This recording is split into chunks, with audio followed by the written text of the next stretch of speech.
Hello and good afternoon. I would like to welcome everyone to today's webinar, Meeting the Challenges of Change, Global Mobility Assignments. We have a packed presentation ahead of us and just want to say thank you everyone for joining us for our final webinar for the month of June. But before we get to the main presentation, just want to remind everyone that this webinar is being recorded, and a link to download that recording as well as the slide deck will be sent out tomorrow afternoon. So please keep an eye out on your email inboxes for that message. If you don't receive it, just let us know and we'll be sure to send it out to you. Additionally, we encourage you to ask some questions throughout the presentation. If you would like to do so, just use the GoToWebinar control box that you see somewhere on your screen and just type that question in. And we'll try to get to that question either during the presentation or at the end during our Q&A session. So we have a great presentation ahead of us with two co-hosts from AIRINC and Mobility Empowered. Going to introduce everyone. Before I introduce that, I just want to talk a little bit about Envoy. For nearly 20 years, Envoy has been on a mission to fix the confusing, frustrating, and inefficient immigration process. Envoy combines expert legal representation with innovative technology to deliver the only platform that makes it seamless for companies to hire, mobilize, and manage a global workforce. Envoy secures work authorization in over 150 countries, has grown 41% year over year, and works with over 1,000 customers. We are particularly proud of our NPS score, which is a testament to the employee experience that we provide. The first co-host I'd like to introduce today, the company, Mobility Empowered. Mobility Empowered is the relocation industry's first cloud-based marketplace developed for mobility. Mobility Empowered currently supports over 15,000 transfers globally. They've developed the industry's first open online marketplace for employee-sponsored relocation services, which seamlessly connect companies, their talent, and top relocation suppliers through a central platform designed to meet unique needs. Next, I would like to introduce AIRINC. For over 60 years, AIRINC has helped clients with the right data, cutting-edge technology, and thought-leading advice needed to effectively deploy talent worldwide. Their industry expertise, solutions, and service enables them to effectively partner with clients to navigate the complexity of today's global mobility programs. Their approach is designed with your success in mind. With an understanding of your goals and objectives, AIRINC helps ensure you achieve those goals and objectives. And joining us from AIRINC is Peter Corthy. Peter joined AIRINC in 2012 and has worked with some of the world's largest multinational clients in energy, technology, and consumer goods industries. He works closely with several nonprofit organizations supporting their mobility needs, and he manages AIRINC's client base in the Southeast U.S. region. In his role as a senior manager, client engagement, he has coordinated project efforts and offered mobility insights on policy practices. And our second, also joining us today is Chris Klein, a co-founder and chief marketing officer at Mobility Empowered. Chris has more than 30 years of relocation and transportation experience. He's assisted over 600,000 people relocate across the globe and helped clients get more benefits from relocation packages. And he's worked with over 82% of Fortune 1000 and contributes to the growth of several companies. He's currently fully focused on Mobility Empowered, the company he founded in 2015, and he's participated in establishment of U.S. RES Forum, building annual reports, and developed cognizant case studies. As an active speaker, Chris participates in APAC region RES Forum events, as well as the ERC Global Workforce Symposium. Long introduction, but Chris and Peter, thank you so much for joining us on this webinar this afternoon. Thank you for the introduction, Eric. Yeah, thank you. Happy to be here. Awesome. So before, I just want to provide a brief overview of just reach our respective sections. So first, everyone, I'm going to talk about today's global trends, then hand it off to Peter to provide a mobility outlook, and then Chris is going to kind of wrap things up talking about comprehensive global solutions. But before we get into dive into the main presentation, just want to remind everyone that the content in this presentation is not intended as legal advice. If you have additional questions on the issues in this presentation, please consult with an Envoy affiliated attorney or another qualified professional. Okay, so let's dive briefly into today's global trends. So in Envoy's 2019 Immigration Trends Report, we focus on, kind of looking at global mobility and whatnot. And one of the questions we asked that I'd like to discuss is during the next year, we wanted to find out if companies expect work authorization outside the U.S. for global assignments and/or business visas to increase, decrease, or remain the same. And in 2019, 48% said somewhat increase or significantly increase. Breaking that down a little further, 35% said somewhat increase and 13% said significantly increase. While this is a decline from 2018, it's still noteworthy that approximately half the companies we surveyed expect their global assignments to increase in 2019. Next, we wanted to find out what the primary driver in outbound immigration was. And as you see here, that 80% pie encompasses training employees at existing locations, project requirements, and opening new locations. So Chris and Peter, is this what you two are seeing in today's landscape? We are. Within our clients, we're seeing a lot more assignments being situated or geared towards employees that they either want to transfer knowledge or they want to get them more involved in the global marketplace or the global businesses that they're dealing with. So a lot of it has to do with advancing the skill set related to that particular employee. Gotcha. Peter, anything to add on that? Yeah, we agree. I've seen similar types of things where it's kind of almost a split between getting folks out for kind of building that knowledge, transferring knowledge across borders, and setting up, whether it's a factory or a new office, whatever it might be, a little bit leaning more towards that way than, potentially development, even though we're seeing more of that coming along as well. Gotcha. And before I hand it off to you two, I just have a couple more slides regarding global trends. Specifically, I thought it'd be interesting to kind of bring up Canada.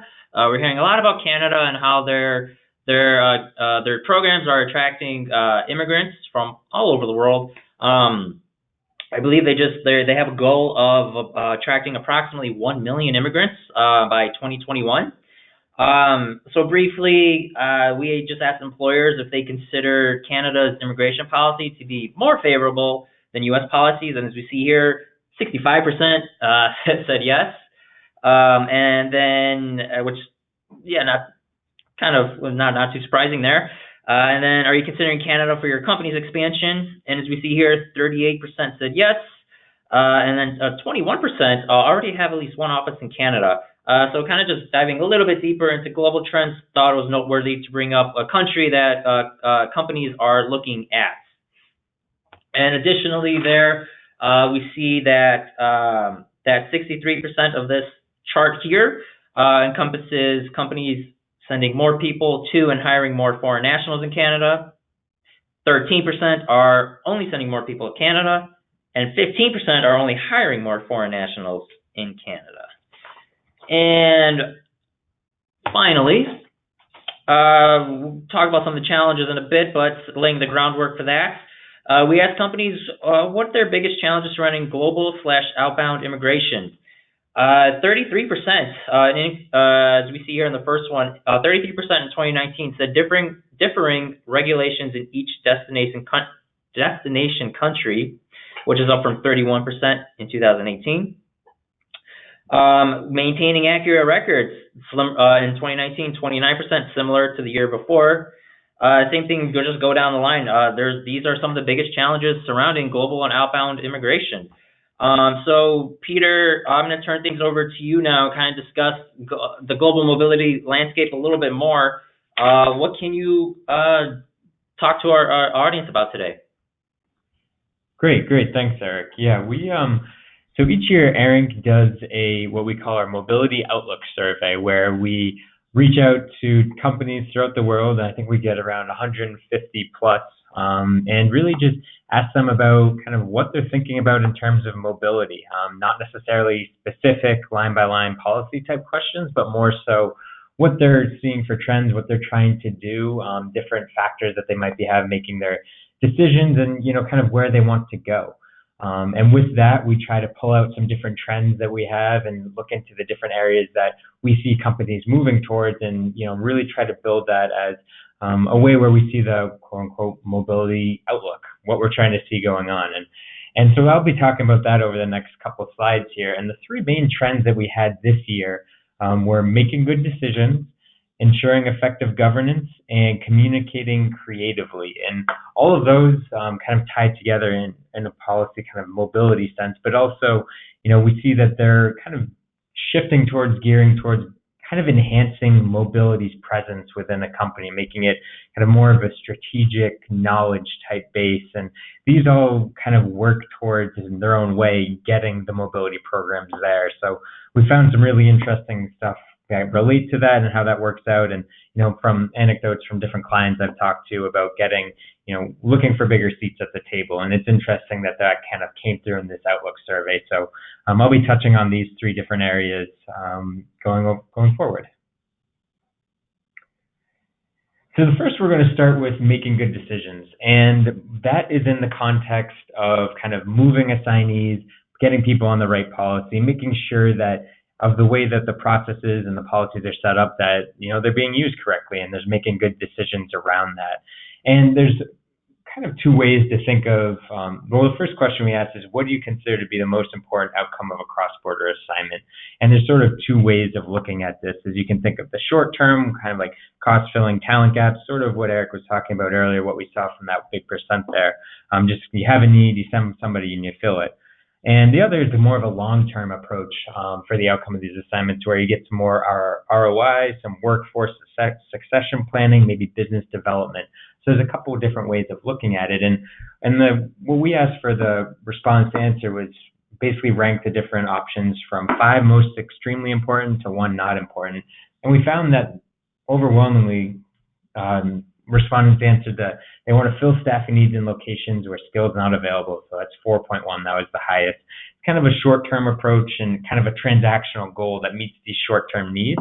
And typically you would expect for these decisions to hinge on cost and speed and being able to quickly get people out over there, rather than, if it was more of a long-term professional type development, you might see decisions being based off of following proper policy, setting up retention, things like that. So it's kind of interesting here. You can see kind of on a quick chart that, it is pretty focused now still on filling needs and process oriented, rather than, you do get a 2.9 for developing professional development and global skills for assignees. So it's working its way up, but it's still getting there.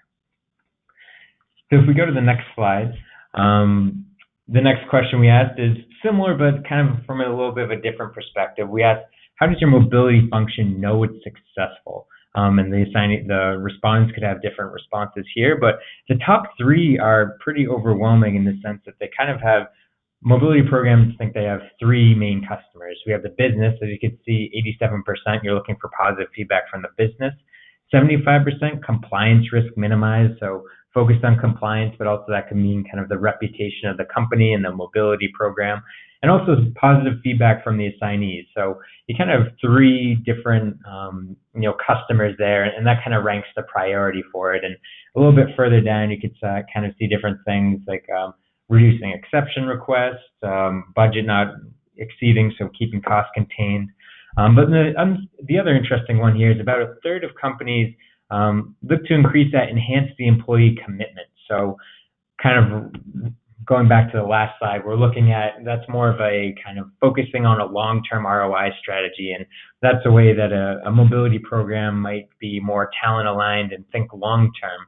So it's clearly not one of the top 3 priorities, but the fact that, 34, about a third of companies are focusing on that shows that it is increasing a little bit more where you are getting that long-term approach thinking that way.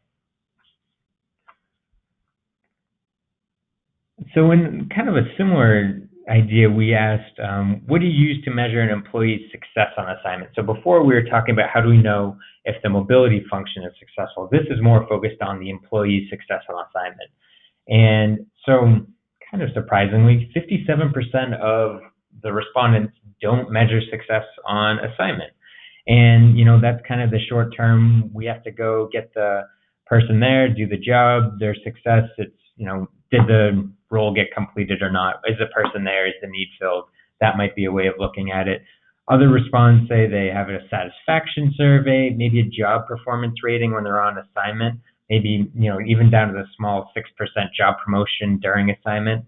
The two that I want to point out, that both 11% job performance rating after assignment and job promotions after assignment, is that those are, still getting back to that thinking long-term, kind of focusing on the talent and, making sure that there's a reason for these people to go on assignment potentially other than, filling the role, having a little bit more strategic. And the fact that it's only at 11% essentially means that there's room to grow there. And, we would think that in the next couple of years, this could be something that we would see these numbers increase as more and more mobility programs and companies are looking towards ROI on assignments and, is it worth it? What happens to the assignees when they get back? And, it seems like a big opportunity here to focus on these types of things and the data that would come to it. And it seems like a big opportunity at the decision-making table.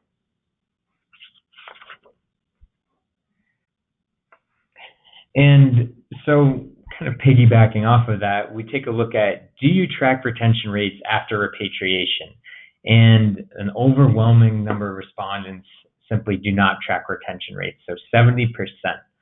About 10% track rates up to 3 years, 9% up to 1 year post-repat, 4% up to 2 years, 7% other. So kind of similar to what we were looking at on the last slide, where only about 11% had different systems set up for the employee success.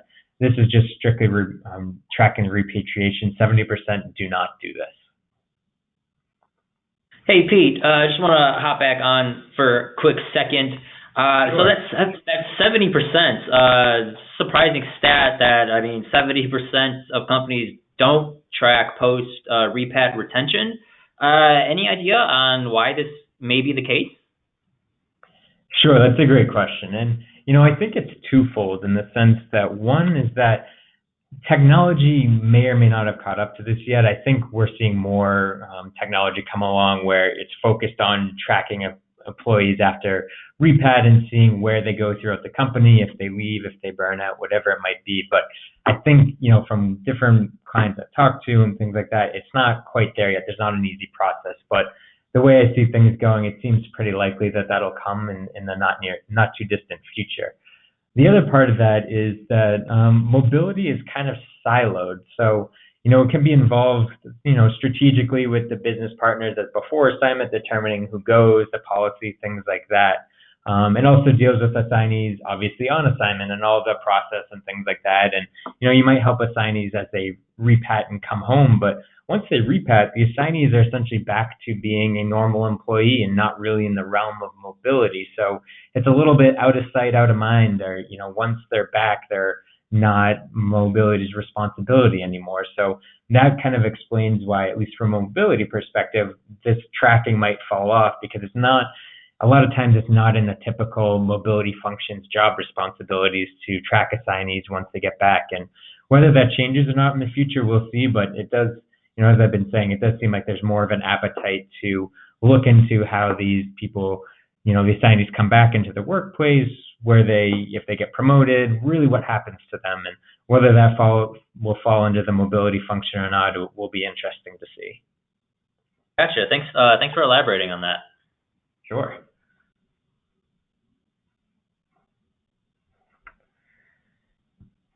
So in sticking with making good decisions here, we are looking at the next question we kind of talked about, and this was sort of a new question, is to what extent does global mobility ask for input from following stakeholders in the organization when considering making or changes to mobility policies? So not making changes or asking for input or approval when somebody goes, but strictly about policy.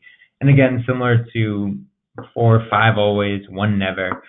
We saw senior leadership and HR scoring quite highly, and business comes in third. And that might be a little interesting because earlier on I was saying how business is usually the host business is a driver, and why wouldn't that be number 1? And if you think about it, it kind of makes sense because again, mobility is fairly centrally located, and they typically receive direction from decision makers at the top, like senior leadership and HR, and essentially mobility is responsible for translating that into a policy and getting that work, and not necessarily catering towards different host businesses throughout the program there. And this kind of conflict or tugging from both sides of looking at competing talent and business strategies often leads to increased flexibility. And with that, you get more programs, which is great, and more flexibility, which helps the business, helps the talent, helps the program as a whole and the assignees. But as more flexibility comes along, you need more governance. And that actually kind of segues pretty nicely into the next section we're talking about, where we're looking at greater governance, or ensuring effective governance, excuse me. If we can go to the next slide, yeah. So as I mentioned, we're seeing more and more complex mobility programs, whether it's more policies, more flexibility in each policy. And that's really there's a bunch of different reasons for that, but it can be to help the businesses, get the different needs that they have, for talent, for the assignees to get the choice that they need. So with the different flexibility, you need that governance. And so what we're looking at here is kind of who approves assignments, who approves what goes on different assignments, and where does mobility fall into that. So one of the questions in this section we asked was, which stakeholders must approve who goes on an international assignment? And not surprisingly, the big 3 are both home and host business. If they're getting a new assignee or potentially losing a home worker to an assignment, they need approval for that. And senior leadership often get involved with dealing with the expatriate program, so not surprising there.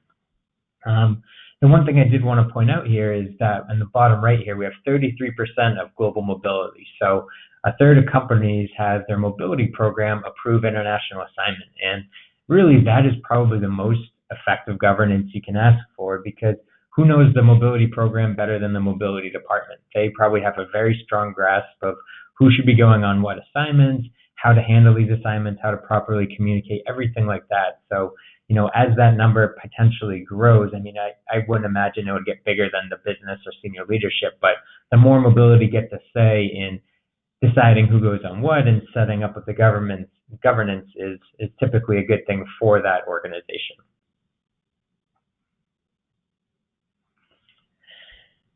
And so I had mentioned that, one of the big things that we've seen is a lot of flexibility from the mobility program to meet these needs. And we asked the respondents to describe their approach to providing flexibility to the business. And there's a whole range of different things that we've seen. Some of the big ones we saw multiple policies, so a lot of stratification with policies, flexibility from exception, maybe assignment length, a core flex type program, applying different tiers within a policy. So, maybe executives get a certain level, or developmental folks might get something a little less than that. So quite a bit of options we've seen companies come up with to provide flexibility for the business, so they have options to make it fit the way they want to. And, with that, there's kind of 2 schools of thought of thinking about flexibility of the business. One is kind of set it up and give it to the business and let them decide what works best for them, and just have it work that way. The other would be to have the mobility program kind of work and guide with business leaders and HRBPs to walk them through the different options, kind of explain where to, what might work, what might not work, and really act as a kind of a strategic partner for the business. And that's something that we've seen more and more programs essentially aspire to try to get to that point where they have, kind of a seat at the table and can help out with these decisions. And the more flexibility that these different programs offer, the more important it is to essentially support the program and make sure businesses are most set up to make the best choices and be successful. And mobility can have a pretty large part in that.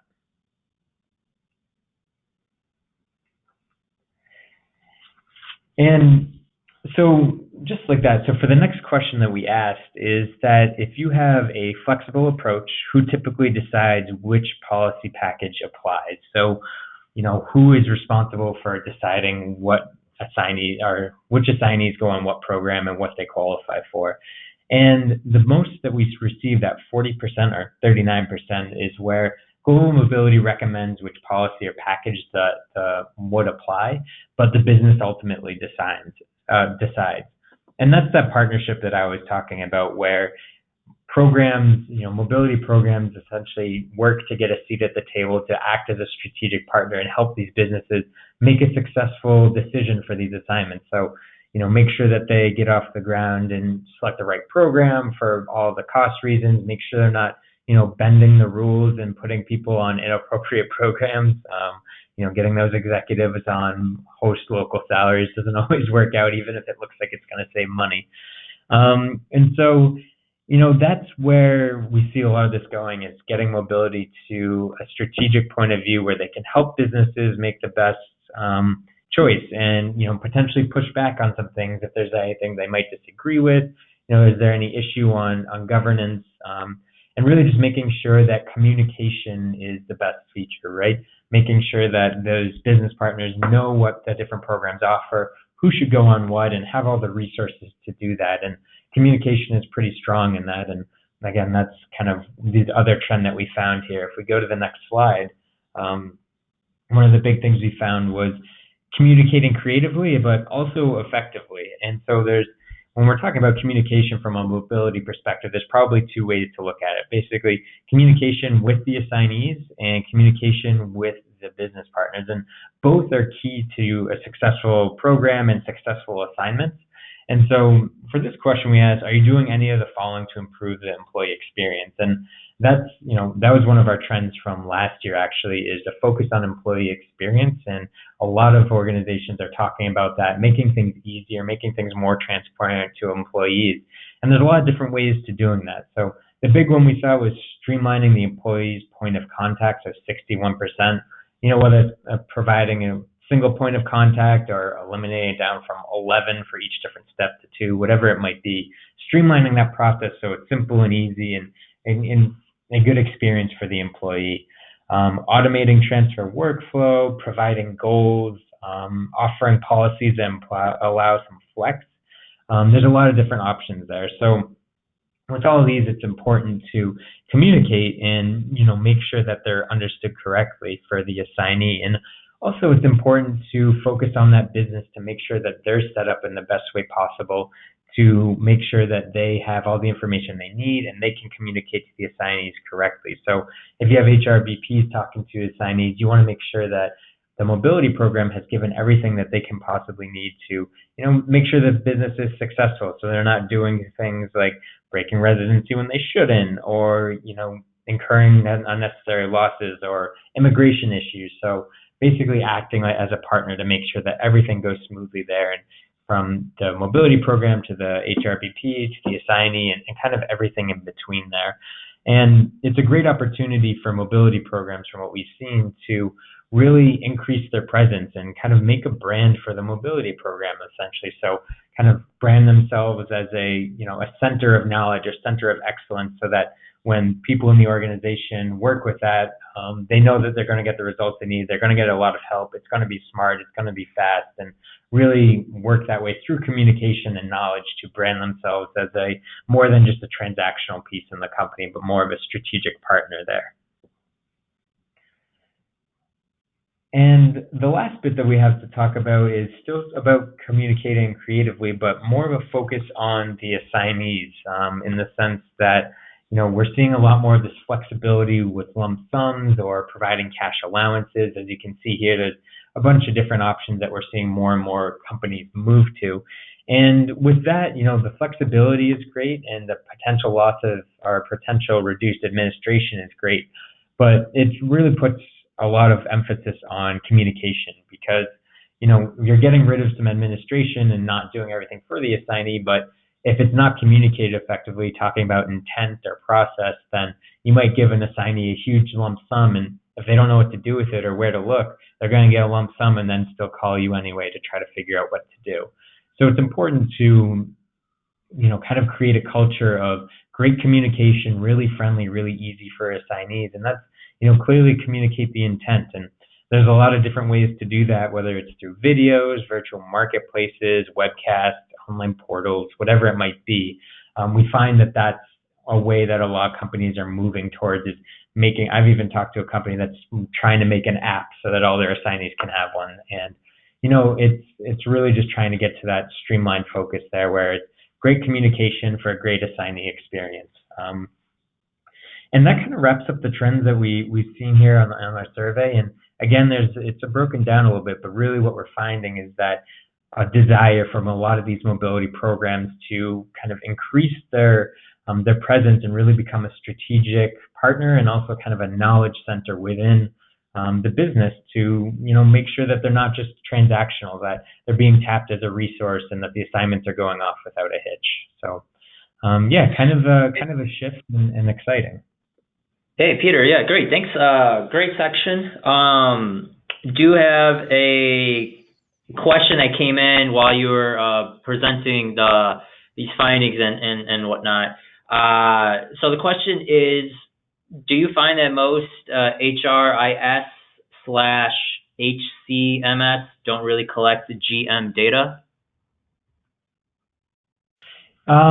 Yeah, so I'm assuming I'm sorry, I don't know the HRIS. I'm assuming that's kind of like the platforms and whatnot. That is one of the things that we're seeing is that there's kind of a disconnect between assignee management systems and traditional HR, like Workday or whatever it might be, traditional HR technology. And I think we're going to see pretty soon that those will be connected. But I think that is part of what we're seeing where, those gaps in employee retention are repat tracking rates because it's kind of two different systems, both from the people who manage it, but also if it's not all in one place, it's difficult to track for sure. Gotcha. Cool. Thanks for answering that. All right, now I'd like to turn things over to Chris Klein from Mobility Empowered. Chris, what can you talk to us about some comprehensive global solutions and other details? That'd be great. I guess the first thing, let me follow up on the question as it relates to technology and Peter's response. What we see a lot of times is that the corporate customers are focused on their internal HRIS systems, primarily using it, how do I link this employee into my relocation management company supplier? How do I get the information over? And things like cost center, important information about how to get a hold of the assignee and just information about them in general. And that's typically will be pushed over to the RMC, and then the RMC will keep track of that individual throughout the assignment and even the return of the assignment. And some systems are sophisticated enough to push that data back into the HRIS system or the corporate client system. Otherwise, it's really kind of a manual process from we see from the most part, and it very rarely tracks what happens to that individual once they get back. So again, there are platforms, that ours one of them, that actually does this and keeps track of them, but it is going to become more important, especially if you look at there's 3 reasons why people put somebody on assignment. One, there's a fire and they want to put the fire out quickly. The second thing is, right, they want to transfer knowledge. They want to take somebody who's very experienced and get that information to the boots on the ground. And then the third is the whole employee development side of things. And that's where corporates are really missing, because they're spending this money truly as an investment to send this individual on an assignment to learn and develop, and then they end up leaving and going to work for their competitor. So it is a big issue. And again, as we're seeing some of the trends that I'll talk about on the next slide, as far as what's going on in the market, why this problem's kind of being compounded. So what are we seeing in the labor market today? I think, again, anybody who reads anything online right now or has been contacted by a recruiter, I think or is in the business of recruiting and staffing, everybody's aware that we have a tightening labor market. It's getting extremely competitive, and it's always been extremely competitive when it comes to highly skilled individual, very rare talent that's hard to find. And one of the reasons why a lot of the people that are probably on this call today or involved in global mobility is because you can't find the talent in your backyard. You've got to go around the world to find the people that you really need. So extremely, extremely competitive.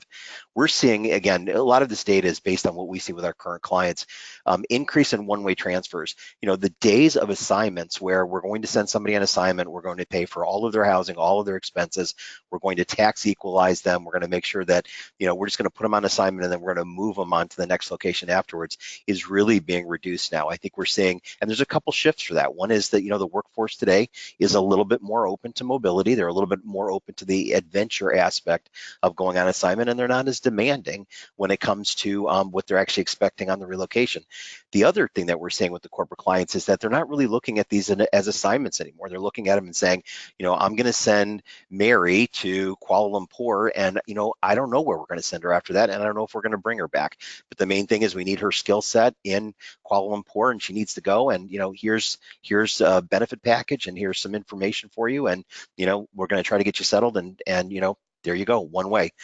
More focus on STAs, short-term assignments versus long-term assignments. This is primarily a couple factors. One is just the cost. Anybody who's involved in long-term assignments or short-term assignments knows there's definitely a significant difference in the cost of those two programs.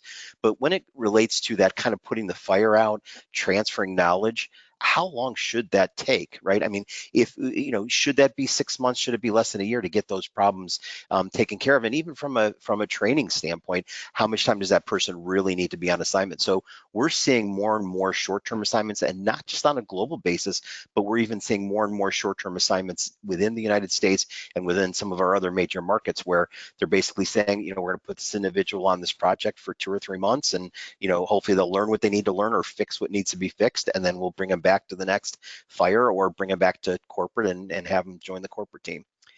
Negative tax and immigration changes. Again, with the, one of the benefits of the Tax Cuts and Jobs Act of 17 was that it was supposed to put more money in every individual's pocket in the way of tax cuts. But in addition to that, there was also a component that was related to simplifying the tax code, which is another word for saying they're going to cut out a lot of loopholes or deductions. From a mobility perspective, the most significant is in the area of household goods, which in the past had been deductible, or if an employee was to reimburse the employee for it or pay for it, it was considered non-taxable to the employee that was being relocated. That's now all completely taxable, and it's one of the biggest components of a relocation. So it really has had a negative impact. And then immigration changes. Again, anybody who reads anything every day knows that there's a lot of things that relate to immigration. And in this particular part, I'm going to talk about what we're seeing with some of our clients, and then some of the people that I work with an Envoy, and some of the other folks that are in immigration.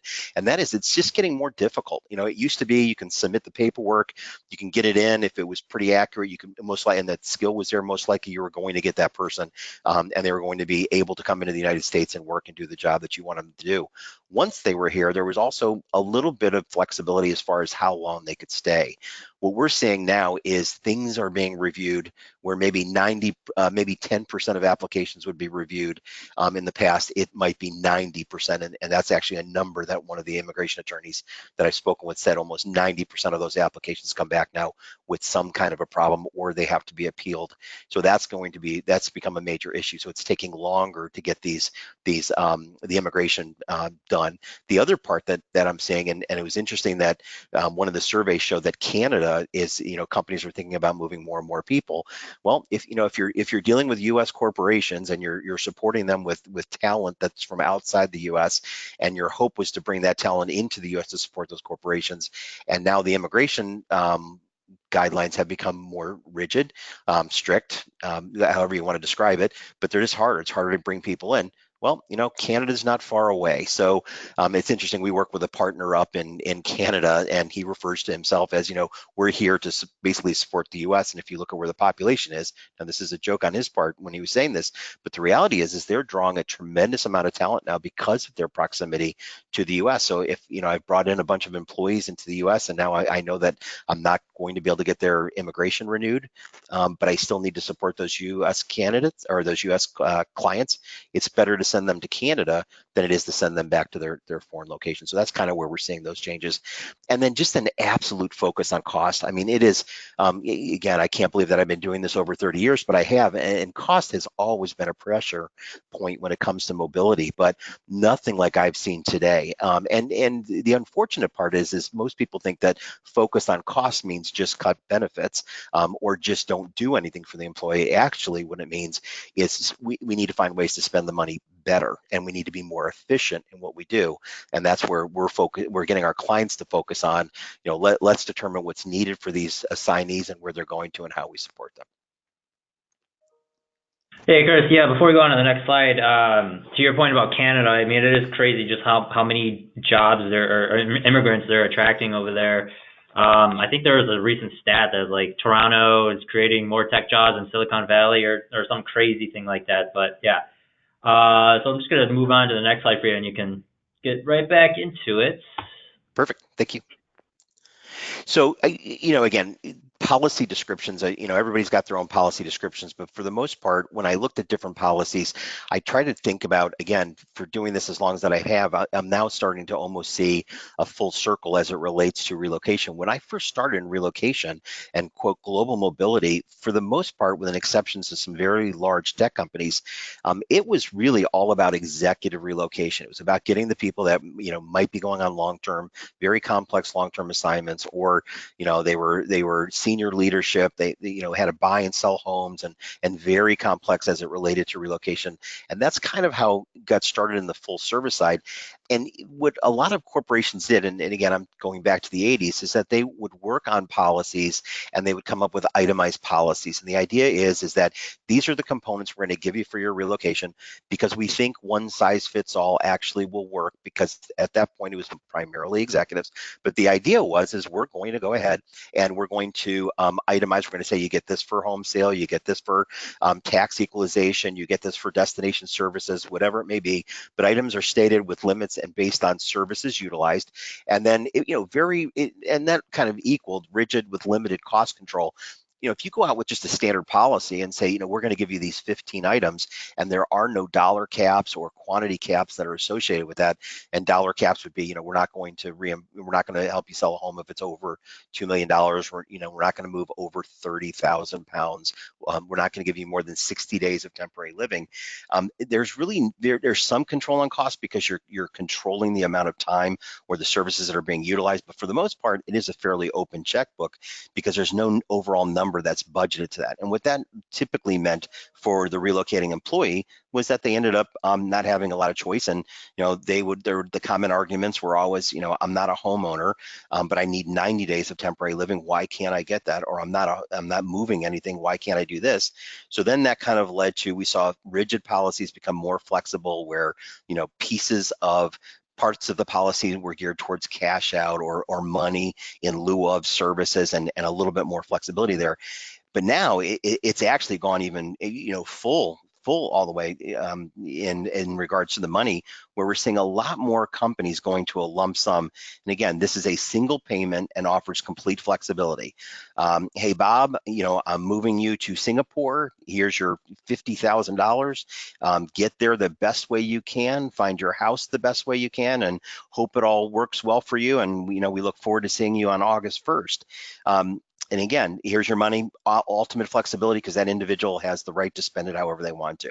Unfortunately, for a lot of people that get that cash and relocate, they're not experts. I mean, that's not what they typically do. They're not experts when it comes to global mobility. They're not certain of how to engage and negotiate and pick suppliers that are actually going to help them, and that's going to be problematic. And that's where you then get to the limited support. It was funny that Peter mentioned the comment of he even has a client that they're looking to create their own app so that they're better able to communicate with their employees. So first, Peter, make sure you give them my contact information, because we have one, and we think they'll think it's pretty cool. But the second thing is we actually had a client that we work with that they were looking to create an app to control all their apps.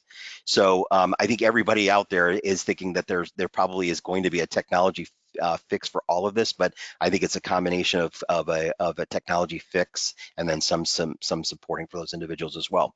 So now, we go to lump sum, and we saw a big trend. Then there's still a trend out there. We see a lot of companies that are going with a lump sum type of approach. But what we're starting to see more is this managed cap type of approach where budgets are based on need. So the idea being is, a lump sum, the beauty of the lump sum is here's your money and that's all you get. So your cap is $50,000. Under a managed cap type of an environment, the business gets a budget. They get a number, and that number can be just based on job grade, or it can be based on individual needs. And this is where companies like AIRINC, from a technology standpoint, have a wonderful tool that allows for calculating what that lump sum or that managed cap amount should be based on that individual's particular requirements. And then the numbers, here's the number, here's what you get. And then they're provided with a support mechanism, a supplier similar to Mobility Empowered, that will work with them to then line up the correct suppliers, help them with advocacy, coaching, and relative information throughout the assignment. What this does is this offers flexibility and also offers cost control, because once that budget's been determined and that number's been set, that's the cap, and their relocation then is managed towards the cap.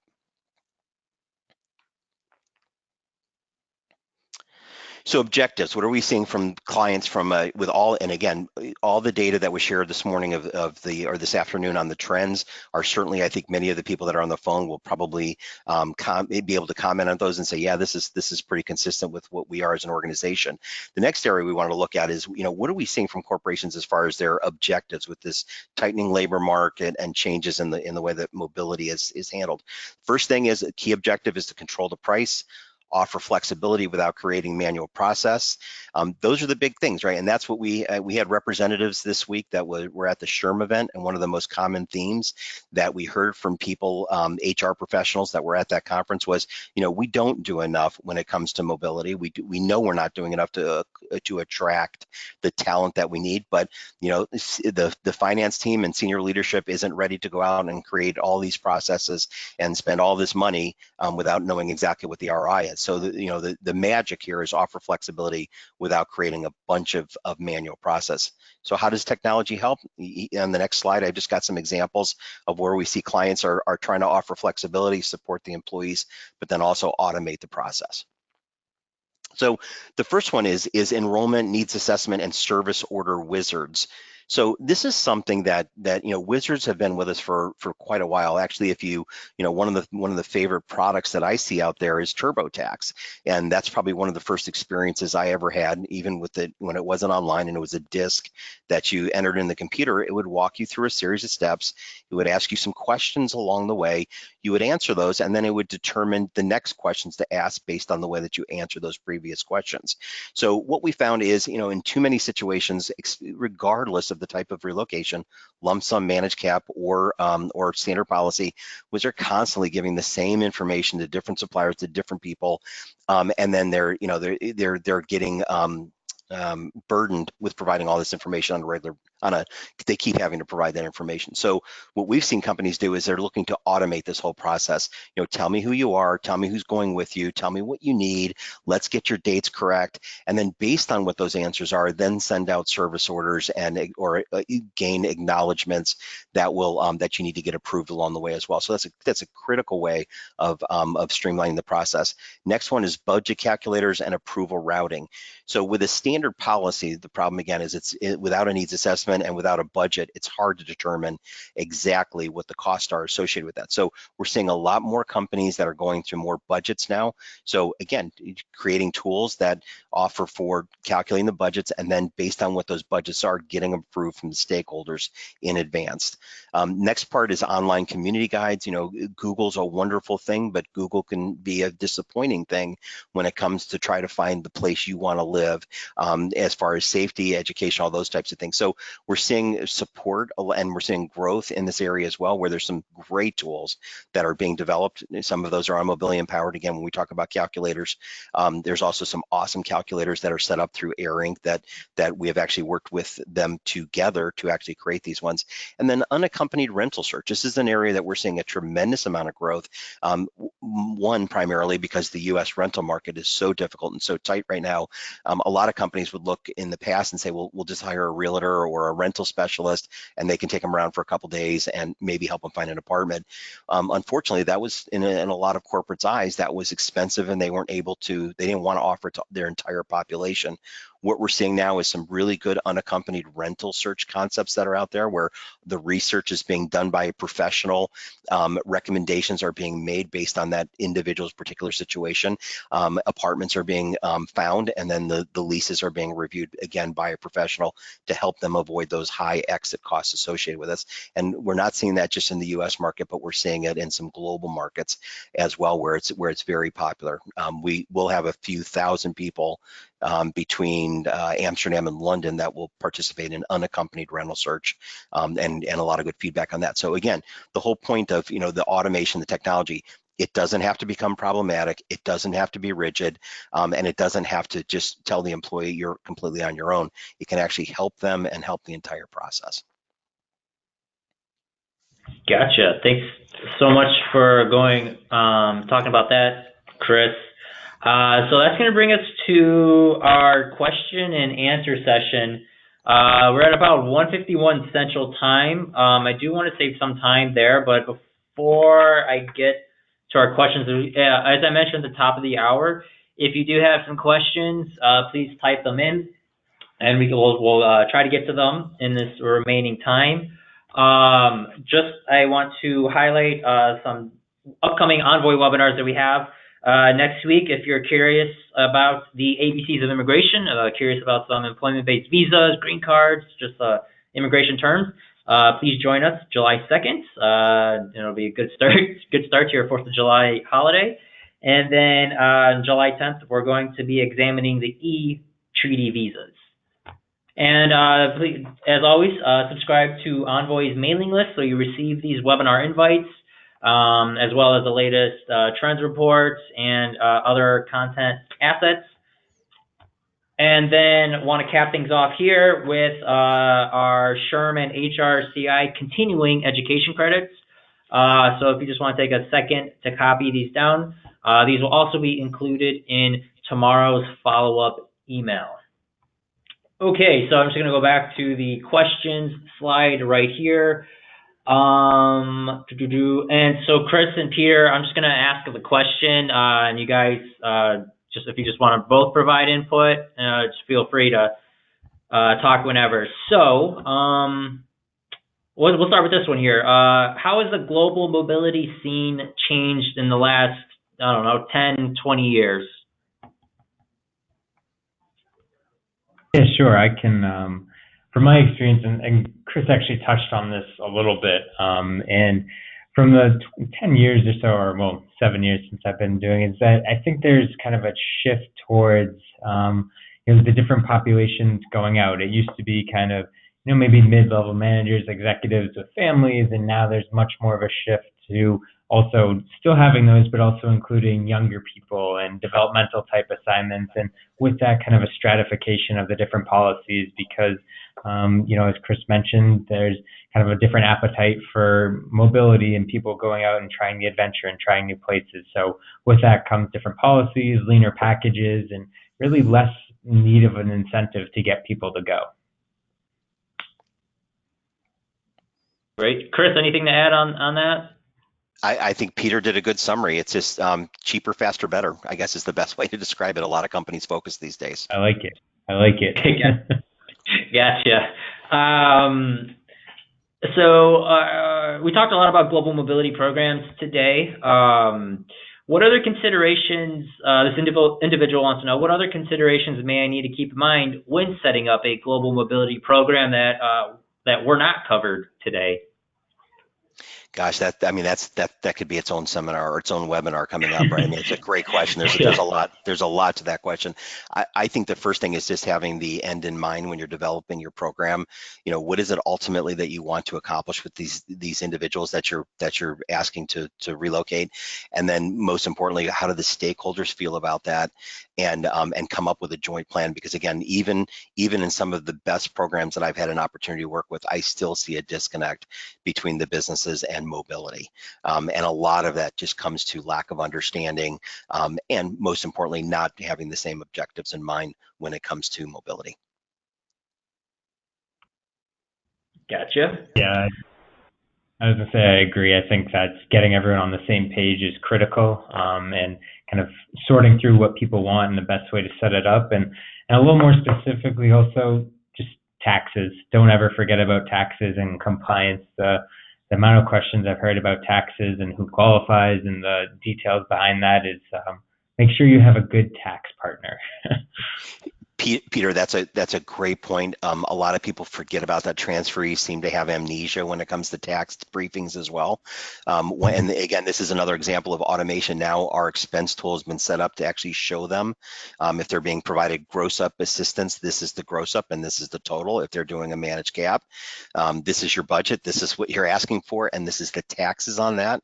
So this is how it accounts for your overall budget. Used to be in the past, they would get updates maybe once a year at the end of the year as part of their tax filing, and they possibly could get it quarterly, but most people didn't understand what that data was. So we found it to be very helpful to say, you're getting a reimbursement for this, this is the tax status, these are the calculations, and they know exactly what they're dealing with. But very important point on tax. It's a lot of times forgotten. Great. All right, so this individual is curious to know, let's see, just taking a second to read it. Curious to know trends to staff in-house versus retaining an agency to help an organization coordinate their cross-border assignments. What factors should be considered? That's a tough question. Do you do it yourself, or do you engage with an agency or professionals outside of your business to get this? I think the first question that probably needs to be asked is not so much from a staffing perspective, but how good are you at what you're doing? What technology do you have access to?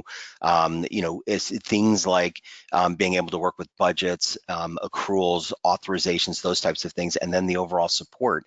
And when I've worked with clients, and I've worked with a lot of clients, and again, early on in the 80s and 90s when outsourcing just kind of started, and it was, hey, we want to outsource, and we want to outsource because it's just too expensive based on their corporate cost structures to do it in-house. So they wanted to find a way to outsource it. But then when they started looking at it, they started looking at it and saying, wow, we can do this better by bringing in external resources instead of trying to do it ourselves. And I think that that's the biggest question to look at.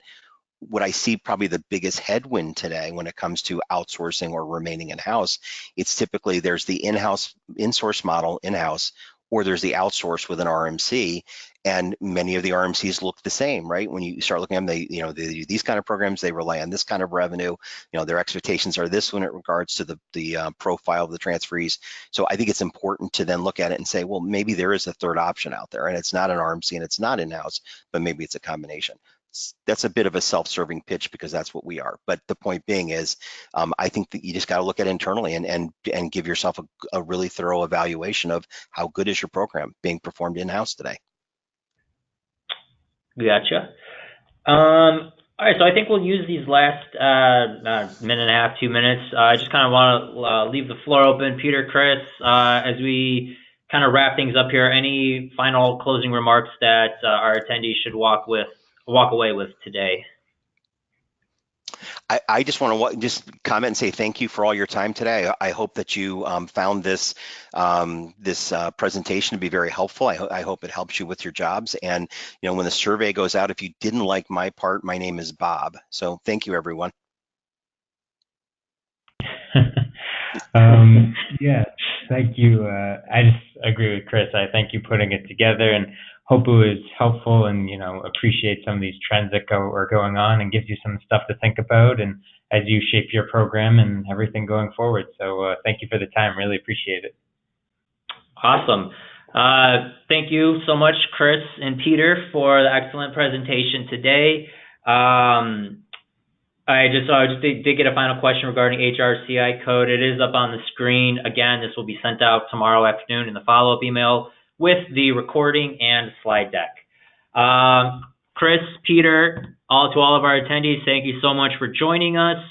Hope everyone has a great rest of their Thursday, and hope everyone has an excellent weekend. Thanks for putting it together, Eric. Thanks, No problem. Eric. Thanks, everyone. Have a good one. Thank you.